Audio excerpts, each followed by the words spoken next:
চেষ্টা করিয়াও যদি সিদ্ধ নাই হয়, হে কৃষ্ণ বলো তার কি আছে উপায়। সাধ্যমতো চেষ্টা করি বিচলিত হয়, অপ্রাপ্য সে যোগ সিদ্ধি তাহারও নিশ্চয়।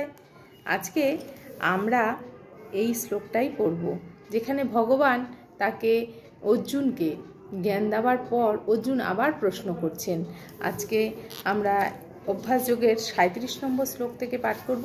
তার আগে অবশ্যই মঙ্গলাচরণ। ওম অজ্ঞানতিমিরান্ধস্য জ্ঞানাঞ্জনশলাকয়া চক্ষুন্মিলিतं যেন তস্मै শ্রীগুরুবে নমঃ। শ্রীচৈতন্য মনোভীষ্টং স্থাপিतं যেন ভূতলে স্বয়ং রূপং কদামহং দদামি স্বপদান্তিকং। হে কৃষ্ণ করুণা সিন্ধু দীনবন্ধু জগৎপতি গোপীশ গোপিকাকান্ত রাধাকান্ত নমস্তুতে। তপ্ত কাঞ্চন গৌরাঙ্গী রাধে বৃন্দাবনেশ্বরী বিশ্বভানুসুতে দেবী প্রণমামি হরিপ্রিয়ে। বাঞ্ছাকল্পতরুভ্যশ্চ কৃপা সিন্ধুভ্যেব চ পতিতানাং পাবনেভ্যো বৈষ্ণবেভ্যো নমো নমো। জয় শ্রীকৃষ্ণ চৈতন্য প্রভু নিত্যানন্দ শ্রী অদ্বৈত গদাধর শ্রীবাসাদি গৌরভক্তবৃন্দ। হরে কৃষ্ণ কৃষ্ণ কৃষ্ণ হরে হরে, হরে রাম রাম রাম হরে হরে। মূকং করোতি বাচালং পঙ্গুং লঙ্ঘয়তে গিরিং যৎকৃপাতমহং বন্দে পরমানন্দায় মাধব। শিল প্রভুপাদ কি জয়। গ্রন্থরাজ শ্রীমদ্ ভাগবতম গীতা কি জয়। হরে কৃষ্ণ বন্ধুরা, আজকে শ্রীমদ্ ভাগবত গীতা যথাযথে ৬ষ্ঠ অধ্যায় অর্থাৎ অভ্যাস যোগের আমরা ৩৭ নম্বর শ্লোক, যেখানে অর্জুন ভগবানকে আবার প্রশ্ন করবেন, সেখান থেকে আমরা পাঠ করব। ৩৭ নম্বর শ্লোক। অর্জুন উবাচ অজতি শ্রদ্ধায় উপতে যোগাৎ চলতি মানস অপ্রাপ্য যোগ সংসিদ্ধিম কামগতিম কৃষ্ণ গচ্ছতি। অনুবাদে প্রভুপাদ কি বলছেন এবং তাৎপর্যে কি বলছেন সেটা এবার আমরা দেখি। অনুবাদ: অর্জুন জিজ্ঞাসা করলেন, হে কৃষ্ণ, শ্রদ্ধাবান, সম্যক যত্নহীন, যোগচ্যুত যোগী যোগে সিদ্ধ লাভ না করলে কোন মার্গে গমন করেন? তাৎপর্য: ভাগবত গীতাতে আত্মদর্শন বা অষ্টাঙ্গ যোগের কথা বর্ণনা করা হয়েছে। আত্মতত্ত্ব বলতে সেই জ্ঞানকে বোঝায় যার ফলে বুঝতে পারা যায় যে এই জড় দেহটা জীবের স্বরূপ নয়। আমরা আগে পড়েছি যে আমাদের এই জড়দেহ আমাদের স্বরূপ নয়। আমাদের স্বরূপ কি? আমরা ভগবানের নিত্য দাস, আমাদের স্বরূপ আত্মা। তার স্বরূপ হচ্ছে সচ্চিৎ এবং আনন্দময় আত্মা। এই স্বরূপ অপ্রাকৃত, তা জড়দেহ এবং মনের অতীত। জ্ঞানযোগ, অষ্টাঙ্গযোগ বা ভক্তিযোগের মাধ্যমে এই আত্মতত্ত্ব জ্ঞান অন্বেষণ করা হয়। এই সবকটি পন্থাতেই অনুশীলনকারীকে জানতে হয় জীবের স্বরূপ কী, তার সঙ্গে ভগবানের কী সম্পর্ক এবং কিভাবে ভগবানের সাথে সেই সম্পর্কের পুনঃপ্রতিষ্ঠা কৃষ্ণ ভাবনাময় হওয়া যায়। এই তিনটি পথের যে কোনো একটিকে অবলম্বন করে সর্বান্তকরণে তার অনুশীলন করতে হয়। এই অনুশীলন শুরু করলে এক সময় গন্তব্যস্থলে যাওয়া যায়। আমরা যদি কৃষ্ণ ভাবনামৃত বা কৃষ্ণ সেবার সঙ্গে যুক্ত হওয়ার অভ্যাস করতে পারি, তাহলে এক সময় আমরা গন্তব্যস্থলে ঠিকই পৌঁছাতে পারবো। কারণ আমাদের স্বরূপ হচ্ছে আমরা সচ্চিৎ আনন্দময় আত্মা। আমরা কিন্তু এই দেহ নয়। কারণ আমাদের দেহ যে কদিন রয়েছে সে কদিন, তারপরে আবার অন্য দেহ এই আত্মা প্রাপ্ত হবে। তাই আমাদের আত্মা হচ্ছে আমাদের স্বরূপ। আমরা ভগবানের নিত্য দাস। আর এই যে কথা বলা হচ্ছে যে কৃষ্ণ সেবা, কৃষ্ণ গুণগান, কৃষ্ণের সঙ্গে যুক্ত হওয়ার মাধ্যমে আমরা কোনো না কোনো দিন নিজের গন্তব্যে পৌঁছে যাব। ভগবদ গীতার ২য় অধ্যায়ে ভগবান আশ্বাস দিয়ে বলেছেন যে পরমার্থ সাধনের পথে স্বল্প প্রচেষ্টাও জড়বন্ধন থেকে মুক্ত করে।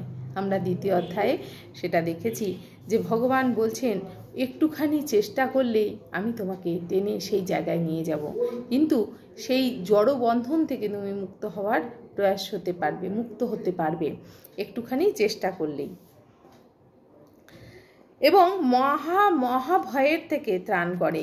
এই তিনটি পন্থার মধ্যে ভক্তিযোগী এই যুগের পক্ষে সর্বাপেক্ষা উপযোগী, কারণ ভগবানকে জানার জন্য এটাই হচ্ছে সহজ পথ। সব থেকে সহজ পথ হচ্ছে ভক্তি। ভক্তি করেই ভগবানকে খুব সহজে জানা যায়। মন থেকে সমস্ত সংশয় দূর করার জন্য অর্জুন আবার ভগবানকে সেই কথাই জিজ্ঞেস করলেন। অর্জুন আবার সেই কথাই ঘুরিয়ে ফিরিয়ে বারবার, আমরা যেমন কিছুতেই আমাদের মনকে মানাতে পারি না, ভগবান যা বলছেন সেটা করতে পারি না, অর্জুনও তাই বারবার ভগবানকে ঘুরিয়ে ফিরিয়ে একই কথা জিজ্ঞাসা করছেন। যথেষ্ট নিষ্ঠার সঙ্গে আমরা জ্ঞানযোগ এবং অষ্টাঙ্গ যোগের অনুশীলন করতে পারি, কিন্তু তাদের মাধ্যমে জ্ঞান লাভ করা এবং আত্মতত্ত্ব জ্ঞান লাভ করা কলিযুগে অত্যন্ত কঠিন। তাই ঐকান্তিক চেষ্টা থাকলেও সিদ্ধি লাভ নাও হতে পারে, নানা কারণে তার পদস্খলন হতে পারে। পরমার্থ সাধনে ব্রতী হওয়া মায়ার বিরুদ্ধে যুদ্ধ ঘোষণা করারই সামিল। পরমার্থ সাধনে ব্রতী মানে ভগবানের সেবা, ভগবানের সঙ্গে যুক্ত হওয়া মানে হচ্ছে মায়ার সঙ্গে, আমরা যেই জড়জগৎ পুরো মায়ার জগৎ, এই মায়ার জগতের সঙ্গে যুদ্ধ করার সামিল। কেউ যখন ভগবত ভক্তিপথে আসে, ভগবানের কাছে আসতে চায়, ভগবানের সাথে যুক্ত হতে চায়, প্রভুপাদ এখানে বলছেন, পড়ে নি, কেউ যখন জড়বন্ধন থেকে মুক্ত হওয়ার চেষ্টা করে তখন মায়া বা জড়া প্রকৃতি তাকে নানাভাবে প্রলোভিত করে, বিপদগামী করার চেষ্টা করে। আমি যেটা বলছিলাম যে আমরা যখন এই জড় বন্ধন থেকে, এই জড় জগতের স্বরূপ জেনে যাব, সেখান থেকে আমরা মুক্ত হওয়ার চেষ্টা করব, অতটাও সহজে মায়ার শক্তি কাটিয়ে আমরা মুক্ত হতে পারবো না। সে বারবার আমাদেরকে বিভিন্ন রকম প্রলোভন দেখাবেন, কখনো খাদ্যবস্তু, কখনো দর্শন, মানে কিছু দেখতে চাইছি, যেমন মোবাইলের মাধ্যমে কিছু দেখছি, সেইটাতেই আটকে গেলাম, আর ভগবত ভক্তি দিকে মনই যাচ্ছে না। কিছু পড়ার মাধ্যমে, কিছু শোনার মাধ্যমে মায়া আমাদের বারবার আকৃষ্ট করবে তার দিকে নিয়ে যাওয়ার জন্য, আর ভগবত ভক্তি থেকে আমরা যেন সরে আসি সেই চেষ্টা মায়া সর্বতোভাবে করছে। বদ্ধজীব এমনিতেই মায়ার দ্বারা মুগ্ধ হয়ে আছে যে, তাই পরমার্থ সাধন করার সময় পুনরায় আচ্ছন্ন হয়ে পড়ার সম্ভাবনা থাকে। আমরা যেহেতু বহু জন্ম ধরে এই মায়ার কবলে রয়েছি, মায়ার দ্বারা আচ্ছাদিত হয়ে রয়েছি, তাই আমাদের একটুতেই মায়াচ্ছন্ন বা মায়ার কবলে পড়ে যাওয়ার সম্ভাবনা থাকে। একে বলে যোগাচ্চলিত মানসও, যোগের পথ থেকে ভ্রষ্ট হয়ে পড়া। এইভাবে পথভ্রষ্ট হয়ে পড়লে তার পরিণাম কি হয় তা জানতে উৎসুক। তাই অর্জুন বলছে, আমরা যখন ভগবানের কাছ থেকে ভগবান বিমুখ হয়ে যাব, তার পরিণাম কি হবে, অর্জুন সেটাই এখন ভগবানের কাছে জানতে চাইছেন। শ্লোক নাম্বার 38 আজকে আমরা পাঠ করি। কচিত উভয় বিভ্রষ্ট ছিন্ন অভ্রম ইব নশ্যতি অপ্রতিষ্ঠ মহাবাহ বিমূঢ় ব্রহ্মণ্য পথি। অনুবাদে প্রভুপাদ বলছেন, হে মহাবাহ কৃষ্ণ, ব্রহ্মলাভের পথ থেকে বিমূঢ় হয়ে অপ্রতিষ্ঠিত হয়ে পড়ে যে ব্যক্তি, সে কি ছিন্ন মেঘের মতো একেবারে নষ্ট হয়ে যায়? তাৎপর্যে প্রভুপাদ বলেছেন, দুটি পথ ধরে এগোনো যায়। যারা বিষয়াসক্ত তারা পরমার্থ নিয়ে মাথা ঘামায় না, তাই তারা অর্থনৈতিক উন্নতি সাধন করে জড় বিষয় ভোগ করতে তৎপর। যারা বিষয়াসক্ত, যেমন যারা ভোগী, মানে আমাদের জড়জগৎ নিয়ে ব্যস্ত, তারা শুধু অর্থ উপার্জন করতে চায়, অর্থ দ্বারা যে ভোগ বাসনা চিরতার্থ করা যায় সেটাতেই তারা তৎপর হয়ে থাকে, অথবা যথোচিত কর্তব্য অনুষ্ঠান করার মাধ্যমে স্বর্গলোকে উত্তীর্ণ হওয়ার প্রয়াসী হয়, অথবা স্বর্গলোকে যাওয়ার চেষ্টা করে। যারা বিষয়ভোগী, বিষয়াসক্ত, কেউ যখন পারমার্থিক পথ অবলম্বন করে তখন তাকে সব রকম বৈষয়িক কর্ম পরিত্যাগ করতে হয় এবং সব রকম জড় সুখ ভোগ বাসনা পরিত্যাগ করতে হয়। কেউ যখন ভগবানের পারমার্থিক পথ অবলম্বন করে তখন তাকে সব রকম বিষয়, মানে আমাদের জড় জগতের এই বিষয়াসক্তি কর্ম পরিত্যাগ করতে হয়, মানে নিজের জন্য কোনো কিছুই আর করে না সে। এই জড় সুখ ভোগের বাসনা তাকে ত্যাগ করতে হয়। পরমার্থ সাধনে তিনি যদি সফল না হন, তখন আপাত দৃষ্টিতে মনে হয় যে তিনি দুদিকই হারালেন। তিনি জড়সুখ ভোগ করতে পারলেন না, আর পারমার্থিক সিদ্ধিও লাভ করতে পারলেন না। পরমার্থ সাধনে যখন তিনি মানে সামর্থ্য হন না বা সিদ্ধি লাভ করতে পারেন না, তখন তার মনে হয় যে তিনি জড়সুখও ভোগ করতে পারল না, আবার ভক্তিও ঠিকমতো করতে পারল না। তিনি যেন বায়ু তাড়িত মেঘের মতোই ছন্নছাড়া। বায়ু যেমন মেঘকে তাড়িয়ে নিয়ে যায় এদিক থেকে ওদিক, তেমনি ছন্নছাড়া তার মনে হয়। আকাশে অনেক সময় এক টুকরো মেঘ একটা ছোট মেঘ থেকে সরে গিয়ে একটা বড় মেঘের দিকে এগিয়ে যায়, কিন্তু সে যদি সেই বড় মেঘটার সঙ্গে যুক্ত হতে না পারে, তাহলে সে বায়ুর দ্বারা বিতাড়িত হয়ে অসীম আকাশে হারিয়ে যায়। ব্রহ্মপথ কথাটার অর্থ হচ্ছে পরমার্থ সাধনের পথ, যার অনুশীলনের ফলে উপলব্ধি হয় যে জীবের প্রকৃত স্বরূপ হচ্ছে আত্মা। এই আত্মা হচ্ছে সেই পরমেশ্বরের অংশ, যিনি ব্রহ্ম। আমাদের আত্মাটা হচ্ছে সেই পরমেশ্বরের অংশ, যিনি এই ব্রহ্ম, মানে সব কিছু, যিনি পরমাত্মা এবং ভগবান রূপে নিজেকে প্রকাশ করেছেন, যিনি ভগবান রূপে নিজেকে আমাদের সামনে ধরেছেন, তার একটি অংশ হচ্ছে আমাদের এই আত্মা। ভগবান শ্রীকৃষ্ণই হচ্ছেন পরম তত্ত্বের পূর্ণ প্রকাশ। তাই তার চরণে যিনি প্রপত্তি করেছেন, তিনি হচ্ছেন সার্থক পারমার্থবাদী। ভগবান শ্রীকৃষ্ণ হচ্ছেন পরম ব্রহ্ম, স্বয়ং তিনি পূর্ণ, তিনি সবসময় পূর্ণ। তার থেকে যতই নিয়ে নেওয়া হোক, সে সবসময় পূর্ণ। আর তার সঙ্গে সে যে যুক্ত হচ্ছে, সে হচ্ছে সার্থক পারমার্থবাদী।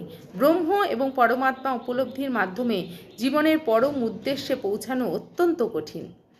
বহু বহু জন্মের প্রচেষ্টার ফলেও তার সিদ্ধি নাও হতে পারে, বহুনাং জন্মান্তে। তাই পরমার্থ সাধনের পরম শ্রেষ্ঠ পথ হচ্ছে ভক্তি যোগ বা কৃষ্ণ ভাবনার চর্চা করা। বহু জন্ম ধরে আমরা তপস্যা করেও এই সিদ্ধি লাভ নাও করতে পারি, কারণ এই সিদ্ধি লাভ খুব কঠিন। বহু জন্ম ধরে আমরা লাভ নাও করতে পারি। এই সিদ্ধি লাভের সবথেকে শ্রেষ্ঠ পথ হচ্ছে ভক্তিযোগ বা কৃষ্ণ ভাবনা চর্চা করতে হবে, রোজ করতে হবে, সবসময় করতে হবে, প্রতিক্ষণ করতে হবে। একটুখানি করব আর ছেড়ে দিয়ে হয়ে গেছে সারাদিনের মতো, তা করলে বহু জন্ম এইভাবেই চলে যাবে, আর কোনোদিনই কৃষ্ণ প্রাপ্তি বা পারমার্থ সাধন সার্থকতা লাভ করবে না। তাই আমাদেরকে সব সময় চর্চা করতে হবে কৃষ্ণ সেবা, কৃষ্ণ পদ সেবন, তার অর্চন, তার বিগ্রহ দর্শন, তার নাম সংকীর্তন, তার কথা শ্রবণ, লীলা, সব কিছুর মধ্যে দিয়ে আমাদেরকে সব সময় তাকে নিয়ে চর্চা করতে হবে, ভগবানকে নিয়ে চর্চা করতে হবে, তবেই সেই ভক্তিযোগ সম্ভব। যার ফলে আমরা সরাসরি জানতে পারি যে ভগবানকে, শ্রীকৃষ্ণকে, তার সঙ্গে আমাদের কী সম্পর্ক। এবং এই সমস্ত যেগুলো বললাম আমাদের চর্চা করতে হবে, শ্রবণ, কীর্তন, মনন, স্মরণ, সব কিছুর মাধ্যমে, সেবন, অর্চন, এইসবের মাধ্যমে সব সময় নিজেকে নিয়োজিত থাকতে হবে। তার ফলে আমরা জানতে পারবো যে ভগবানকে, শ্রীকৃষ্ণকে এবং তার সাথে আমাদের সম্পর্ক কী। আমরা এমনি কোনো মতেই জানতে পারবো না, তার সাথে সতত সব সময় যুক্ত হওয়ার পর আমরা সেই বিশেষ জ্ঞান উপলব্ধি করতে পারবো, যেটা ভগবান অর্জুনকে বলেছেন। আমরা ভগবানের হচ্ছি অংশ, আমরা সচ্চিৎ আনন্দময় আত্মা, যেটি ভগবানের অংশ। আর আমাদের স্বরূপ হচ্ছে, আমরা দেহ নই, আমরা আত্মা, আর আমরা হচ্ছি ভগবানের নিত্য দাস। আমাদের সব চেয়ে বড় কর্তব্য এবং প্রধান কর্তব্য হচ্ছে ভগবানের সেবায় আমাদেরকে যুক্ত থাকতে হবে। না হলে এইভাবে বহু জন্ম আসবে আর বহু জন্ম যাবে, কিন্তু কোনো ফলই আমরা কোনো সার্থকতা আমরা পাবো না। বহু জন্ম জন্মান্তে। হরে কৃষ্ণ বন্ধুরা, আজকে এই পর্যন্ত রাখলাম। তোমরা অবশ্যই কমেন্টে জানিও তোমাদের এই গীতা পাঠ অনুষ্ঠানটি কেমন লাগছে। হরি বল।